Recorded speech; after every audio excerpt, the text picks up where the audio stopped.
Hello everyone, how's it going? I'm WoWcrendor and welcome back to another episode of Pointless Top 10. Sure, I make top 10 listed of pointless things. Why are we flying by this pointless statue in Booty Bay? Because inside pointless things are treasure.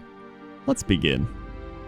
Number 10 is the Western Plaguelands, and I never thought I'd praise the Western Plaguelands for its grass, but much like the Pointless Top 10 farms, Western Plaguelands has had somewhat of a revitalization since Cataclysm, and it's got some pretty nice grass there now. You got some flowers growing.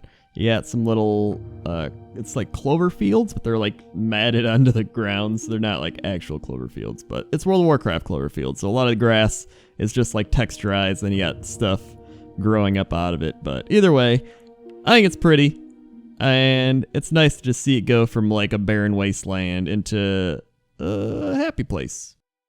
Number 9 is the Westfall grass, and I chose the Westfall grass because unlike a lot of other zones, it has this golden look to it. It's like a golden grass, which sounds like it could be an item in itself. But I think it's because it's farmland, and they went with that kind of, it's this weird golden glow. But another cool thing about it is at nighttime, the grass goes from gold into like this really dull yellow color. So it almost looks like there's two shades of grass in the zone itself, depending on the time of day. And I just thought that was a really cool illusion type thing. So that's number 9. Number 8 is the grass on Azure Mist Isle, of all places. I didn't think I'd be coming back here either, but it's got some cool looking grass. It's got little grass, like, I'm trying to describe it when you can just see it. Like, this is what the grass looks like. It looks like this, even though you can see it on the screen. I think it looks cool. Also, I've been trying to piece together the edit so it looks like that deer or elk in the background's like in a continuous shot. Rewatch that, and you'll be like, wow, that's pretty cool, Crendor, or that's pretty dumb. Either way is what. Number 7 is the Hillsborough Foothills, and it's more of a nostalgia pick, because the grass doesn't look amazing. It does fit the environment, though, and I just have a lot of good memories here. And it's almost like your childhood, like, backyard or something, where you're like, I remember playing baseball there, or I remember fighting for tar and mill there. It's like that. Number 6 is the Timeless Isles grass, and it's got some great grass, let me tell you. That yak in the background's also loving it. It's some of the most realistic World of Warcraft grass I think they've got. It almost even looks like Pokemon grass, like you're gonna walk through it and it'll be like biddle diddle diddle diddle boo, and a Pokemon pops out. Also, look at that little guy. Look at that little squiggly worm just wiggling around. And that kind of looks like a Studio Ghibli shot. That's why I put that in there. Very nice. Number 5 is the Jade Forest, and you might be thinking, isn't the Timeless Isle in the Jade Forest? Yes. Did I just say forest? The forest. The forest. Yeah, it's in the Jade Forest. But you know what? I thought it had enough different about it to give it its own number, right? This is also a pointless list. This doesn't even matter. Whatever. Let's move on.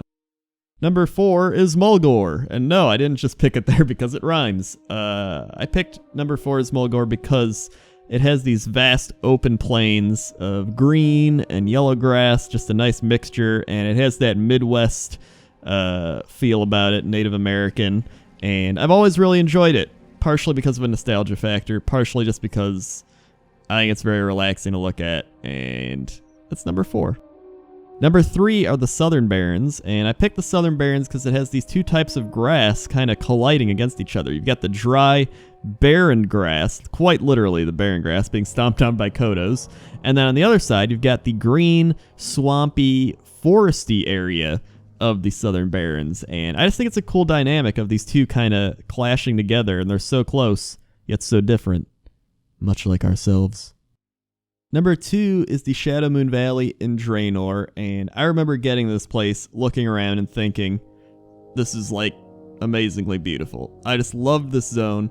I love the grass in this zone. One thing I never even noticed was the little crescent moons that are in the grass, right? Shadowmoon Valley, and it's got moons in the grass. I think that's just really cool. The grass just fits the zone. Everything melds together perfectly, and that probably leaves you thinking, what's number 1? Let's find out. And number 1 is Nagrand. Not just Outland Nagrand, not just Draenor Nagrand, but both Nagrans.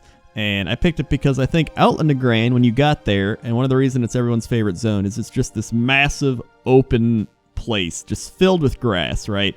And it's probably some of the best grass you've seen in World of Warcraft at that time. And then you get to Draenor Nagrand, it's kind of the same thing. It's very nice, very massive, very open, and it gives you the sense of openness, really. You know, it gives you the sense of being in this giant open plains. And I think that's what the grass is all about. And that's why I put it at number 1. Okay. Okay. See ya.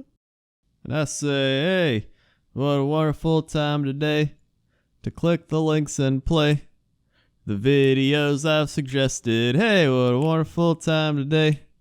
What a wonderful time today. Hey.